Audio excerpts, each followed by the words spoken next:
Hey everybody, thank you guys for joining us. I'm your host, Big Arm. This is my co-host, Shia G.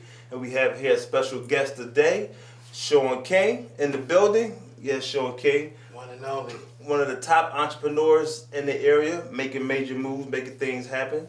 Let everybody know where you're from. Actually from a little small city called Chester, Pennsylvania. Chester, PA. Okay, so where'd you go to high school? I went to high school at Chester High and then got in a little trouble and then I finished school in Mercer County up near Pittsburgh. Okay, we're going to skip the trouble part, so let's get right into it. So pretty much, so what made you say I want to become an entrepreneur?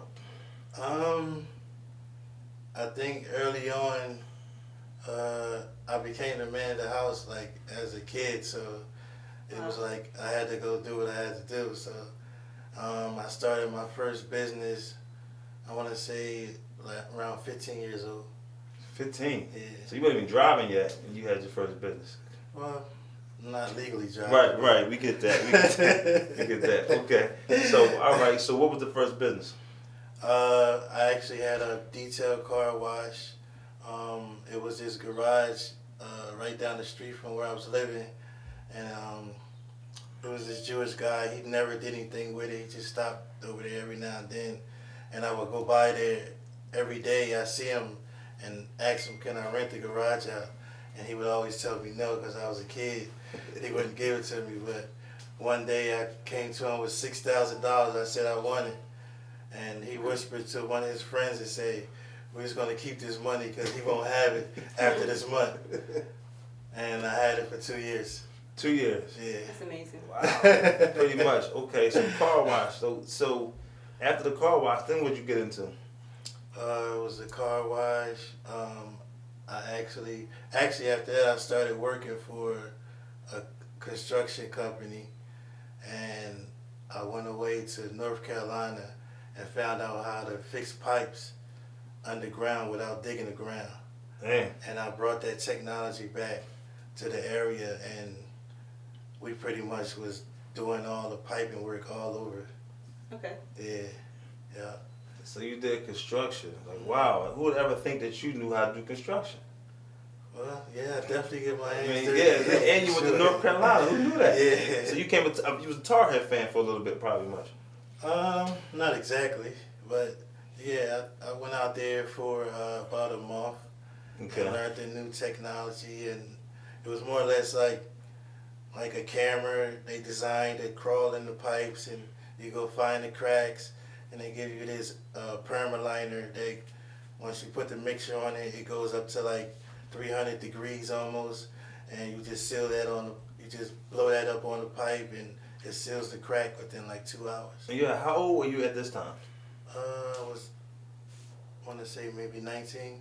19? You're not even 21, and you're sitting there learning all this about construction. Yeah. And you did that for 2 years.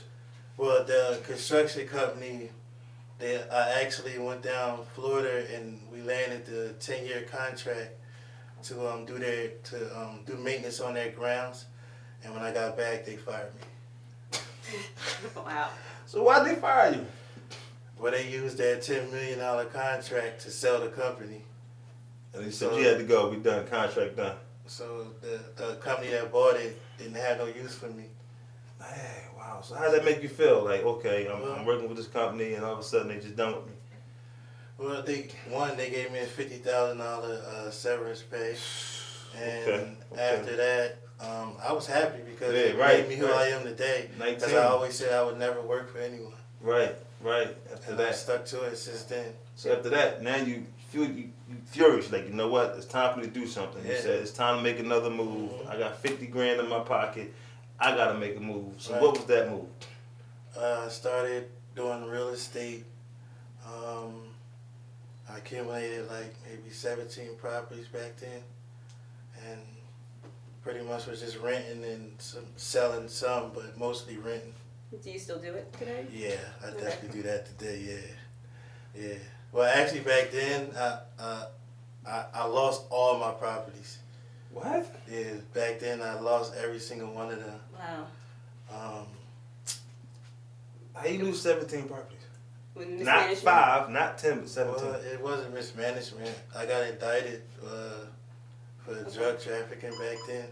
Got it. Oh, you shot alleged, right? Alleged. Right. I mean, I don't mind talking about it. Right. I did my time. I am who I am. Right. That's my past, you know. Right. I'm not. So you couldn't put it in no one's name. You have a cousin or anything. Yeah, actually it That's was. It Say, was. listen, you keep But it doesn't matter to the feds. Okay. So it's either you're gonna take the weight or you're gonna let somebody else take the weight. Right. Okay. So you stepped up and took the weight. There you go. So now you did your time, came home, boots to the ground. What was next? Then I started. I got into the jewelry business. I actually worked in the business for about 2 years, no paycheck. No paycheck. I worked in the business for about 18 months, without a paycheck. But I did it in order to learn the business. Wow. So you pretty much volunteered your services. So I worked 12 hours a day, just about, with no paycheck. So you had side money going on, and you felt like 12 hours of time you can sacrifice. Because they say it's a small paradise, small sacrifice, years of paradise. So Right. that was the whole mindset. Yeah, well, actually, right before that, I'm sorry, I came home and I did a tour with Snoop Dogg. Whoa. Wow. Yeah, I did a See, tour with Snoop. so you actually know Snoop now. Yeah. Okay, Yeah, okay. Yeah, I did a tour with Snoop Dogg. We did 16 countries. And then when I came home, I started the jewelry business. Yeah. Now, how old were you when you was with Snoop Dogg? That was not too far back. That was back in 2006. 2006. Something like You that. with Snoop Dogg. Mhm. So you ever think about joining Snoop Dogg, joining his label, joining his group at the time, or like how did that connection even come about? Actually, friends of mine who from Dubai, they wanted to do a tour, and I was running Sigma Sound Studios. Okay. So one of their sons came over to record an album, and I met, we kind of got cool or whatever. So I produced his entire album, and he took his music back to Croatia. What happened? Oh, so his parents, they was grateful that I did the project. I didn't charge them no money. So they like, look, what do you want to do? We're here to help you. And I was like, I do music, stuff like that. They were like, hey, let's do a tour. And long story short, they put up 80 million. Wow. 80 Yeah. million. Wow. It costs a lot of money to do those tours. Yeah. So pretty much it was a good idea for you to not charge them. Yeah. So was that in your mind that if I don't charge them, they're gonna look out for me, or you just was like, you know what? I never knew who they was. You never know. Mm-mm. So what made you not charge them if you're in the studio? For those that don't know, let them know what is Sigma Sound Studios. It's one of the landmark studios in Philadelphia. Like, name it, Michael Jackson, all kinds of the big stars. They all came through there. Yeah, unfortunately they're not open now. They ended up going out of business maybe 2 years ago. But the biggest studio that ever surfaced Philadelphia. Wow. Yeah. That is amazing. Mm-hmm. So you were a producer or engineer? At the time, I was producing. Wow. Okay. So how many years were you producing in there? I want to say maybe 2 years. So who are some of the records you produced? Anybody that you think popular? Who did you meet? You meet anybody coming through there, or you just? Just that project was probably my biggest. Okay. Mm-hmm. Wow. Okay. 80 million. Yeah. You can't even say 80 million sometimes straight face. You know what? It costs a lot of money to do those tours. It's not, that's why Live Nation is so big, because they had the capital. Okay. Then what they did, they bought out all the venues all over. Okay. So even if I wanted to do it today, Right. I still got to go through Live Nation because they Okay. own the venues. They Right. the ones who actually stopped us from doing the tours. Right. But that's what I was doing back then. I was doing tours and concerts and stuff, but I can't now because Live Nation got it on And Smash. you couldn't join with Live Nation and continue? Nah, they not with that. You had to be you had to be an artist of Live Nation, or Not really. They just don't partner right. Okay. because they don't have to. So when you met Snoop, it was in LA or in Cali or Actually, the first time I met him was in Croatia. Right. So what was that phone call like when you were setting up to go on tour with Snoop? You mean as far as with? Setting it up, like, listen, you want to go on tour with Snoop. It was like, how did Snoop become, all the artists, how did Snoop become the one that you went on tour with? Well, when I went overseas, they actually was just putting up the money. I put the whole tour together. Okay. So I contacted Will Morris Agency, and they got me Snoop. Because over there at the time, Snoop was like the biggest thing you can't miss. Right, right. Like we had 25,000 seat venues, right, 50,000. Right. So, you know, with Snoop, you can't miss over there because they love Snoop over there. Yeah. Yeah. What other countries did you go to on that tour? Oh, man. Croatia. We went all over Eastern Europe, Dubai, Morocco. I mean, name it. We went to Asia, Australia. Yeah, we went all over. It was a nice tour. You got a chance to tour the world at a young age. So when the tour closed out, of course your heart broke.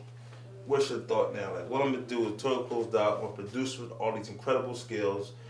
You're an artist, because at the time you were rapping at the time, and producing, making your own music. So were you ghostwriting too? Yeah. Ghostwriting. So now it's like, what's your next step now? You know, you got the jewelry business that came along. It's real estate. Well, jewelry was one of the things that I wanted to accomplish because I'm like a person, if somebody tell me I can't do it, I'm going to do it. Right, I have to. Okay. Like, because, you know, I'm actually considered the first black jeweler. Really? Yeah, because I'm an actual jeweler. Okay, jewelry You know license. what I mean? Okay. I had 3 jewelry stores, but I actually make jewelry. That's Okay. yeah. So you don't want to go to for the Rolexes. Oh, yeah. Pretty much call you. He's like, you get the good deal for the Rolexes. Yeah. I had all the business in Philly when I had my store on South Street. Okay. But the economy is just like, it took a big slope. Okay. So I wasn't going to sit there until I'm dead broke trying to keep a store open. Smart. Because everybody, you know, a lot of people, especially our people, Right. they think when you close down the business, that means you failed or you broke. Right. You know, Donald Trump do it all the time. Yeah, bankruptcy. Bankruptcy. It's a certain way to do it, but you know, definitely bankruptcy. So pretty much you're like, okay, I got the jewelry store, making music. So what is your plans now right now? So is music the go-to, or you making movies, films? Like, what do you really want to do right now? Like, what's going on as far as business and what Shawn King's doing? For me, music is not my end-all be-all. Okay. I feel like I do it because I know I have the talent to do it, and I don't want to just waste it. Okay. But the business aspect is more for me. Right. Okay. You know what I'm saying? Like, I don't mind being behind the scenes getting the chips. Right. You know what I'm saying? So not really the spotlight's not a big deal for you, because you've I've been on been in tour with spotlights Snoop since I was Dogg. a So of kid. course it's like I done went all over Yeah. 20 countries. You couldn't speak the language, but you were there. Yeah, I was always popular in my neighborhood, so I'm glad I got that early on. Get out the way. Mhm. So now the fame's not a big deal. You're not thirsty for fame. So now, what are some things you're working on now? Like, we know you got some music out now you're working on. Like, what are your goals? I'm putting an album out this summer. I don't have an official date yet. We're actually doing a documentary of my life story. Congratulations. Thank you. Yeah, And, definitely congratulations. And also, I'm doing real estate again, and I've got almost twice the amount of properties I lost. Okay. So you're about 30 properties strong, probably. Yeah, 27. Okay. Are you doing residential or commercial? Yeah, or residential. Are you going to ever upscale to commercial? Well, my ultimate goal in that is I want to build development. Okay. So, Start doing development things for the property. So property really, that's your thing. That's your passion right there. Yeah. You know, it sounds like that's what you really are into. Yeah, right now that's like my big thing right now. I mean, initially I want to open a gentleman's club. Okay. Like, I got a couple little things I just want to do, but real estate is like my baby. Real estate. So gentlemen's club. So what kind of gentlemen's club would you do? Topless, bottomless, all nude. Oh, You got man. a chef in the back. You got It's a shrimp, court. lobster. I want the whole 9 yards. If You I know. could put a babysitter in there, I'd Yeah, do that that too, baby. Because if you see now, the strip club kind of died down a little bit. It's not as popular as it used to be. He's trying to bring something back to I wouldn't say that because all the regular clubs are shut down. If you could go all over the country, you won't see a lot of regular clubs anymore. Right, but we're talking about this market. This market. Well, this market, struggling market when it comes to. Nah, I agree with you there. That's what I mean. I'm just speaking. We know everybody else got it going on, but as far as this market here, and as far as Philly and the tri-state, you talking about Gentlemen's Club. You can really be another type of entrepreneur, another level. Yeah, you know? I mean, you might as well get that done in 2 weeks, man. With all the real estate you got to turn on the properties, put a pole in it, right? Yeah, I mean, I wish it was that simple. He has to go through variants and everything else, permits, and it's a. Yeah, but he has all the connections. He probably got other knowledge. It's still a process. Like, it's still a process. Well, I think what you said make a good point that, you know, the area is not really like, you know, popping like it used to be in the club. So I'm kind of in the middle of, do I want to do it here? Because I want to move to the West Coast soon. Right, but we don't want to lose you, but we understand you got to go and get a house there and still come back. Yeah. You know, definitely. Mm-hmm. You know, but like, why do you think that the club slowed down here, the strip clubs, the whole scene slowed down? I think because more or less the economy is just not there in Philadelphia right now. I think it's the internet. I think everybody's now on the internet and social media. Nobody wants to go out anymore. Right. They don't want to. People spend time right here instead of going out and make money. Right. You know what I'm saying? But also, I think the strip clubs are just, they don't really have that power factor. Like, it's like when you go there, it's like, okay, I'm not even excited. Like, why am I here? So that's why nobody wants to go anymore, because once upon a time, we had like good managers, we had good girls, hosting situations. So you could be able to change that. Well, the biggest problem in Philadelphia is radio. Okay, so what's the problem with the radio in Philly? With radio in Philadelphia, it's not, the city is not live. You know, you got your biggest DJ Right. on Power 99. Right. But when do you go to the clubs and turn the club up? Right, okay. When do we see you in the club DJing? Right. Why aren't you in the clubs DJing? Right. That's the question we want to know. Well, here's the thing. Times have changed now. Radios are being phased out because nobody really listens to radio unless they in an Uber driving somewhere or, you know. So yeah, but I mean, when you get dressed on the weekend, you feel good, you go out, turn up, you want to see what it feel like. Right. You got it. It's up to the radio station in your town to give you that feeling. Right. I mean, I when I'm in New York and I turn the radio on, I'm lit. Yeah, you're right. I go in the club, spend 20, 30 grand quick. Right. See, here now, in Philly, now all ladies are going to be they looking for you all in Philly now. You say you're spending 20, 30 grand. No, they know what I do. They know what you do. But my thing is, when I'm here, it's like, it used to be popping, but now it's just like, you know, you go to the club, have a beer, bottle maybe if you're feeling all right, that's it.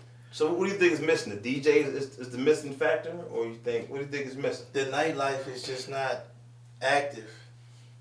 Okay, so why do you think that is? What would your guess? Because I was told that it was most popular when Allen Iverson was here. They said when we had the big contract stars here, they had the money, the cars, the Bentleys, brought their other friends, and all the promoters made money because they could set up their Bentleys outside. Now nobody has big contracts like that anymore.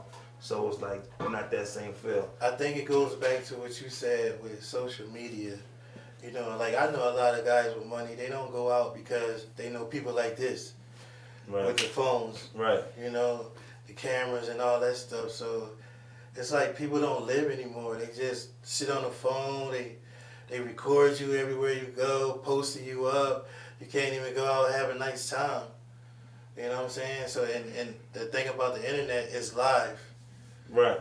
You know what I'm saying? So if somebody put Instagram Live on, you know, everybody know your whereabouts. Which is a good thing. Well, not always. Not always. Not always.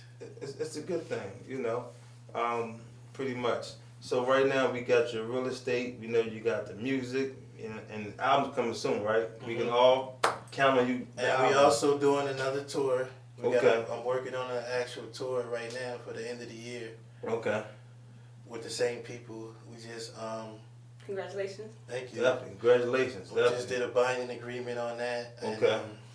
We getting that together for Got Live Nation in it, or Nah. you can't do Live Nation? Well, what we doing now, I don't know if I should say it. When is this publication coming out? Oh, you got some time. You got some time. Right. But, So what we doing now, instead of getting their venues, like we finding like old hockey rings, okay. stuff like that. And All right. You know what? Save the idea because I think you onto something. We don't even want to give them to me. That's enough. We give them a drop of water. Well, they still got to have the That's money. it. Yeah, they got. Right, Right, ain't cheap. everybody not Shawn King, so you know. I mean, I ain't gonna say me. I'm not putting the money up for it. Right. You know, it takes a lot of money. It's not easy to do tours. Right. Like they put up 80 million. Right. And the tour gross 120. Wow.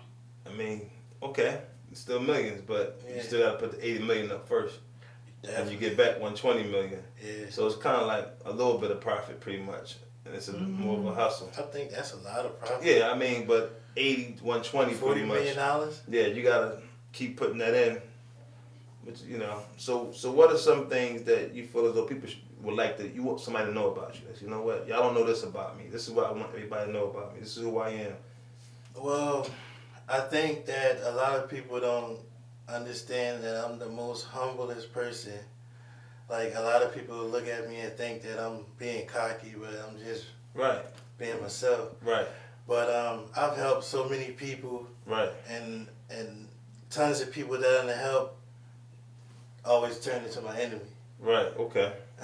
I don't know why that process is, but Well, they get jealous, maybe. Maybe that's they get just jealous. been my life. So for me, I could deal with a person either for business, or personal, or both. Okay. But it's always that other person that don't understand between the two. Got it. So got it, man. So much to you, man. Definitely want to thank you for coming out, man. We appreciate you, man. Thanks for having me. This was awesome. We got to get you out here again. Yeah, you know, sure, we didn't know you had so much going on. Yeah, It's 80 million, everybody. You know, just a conversation.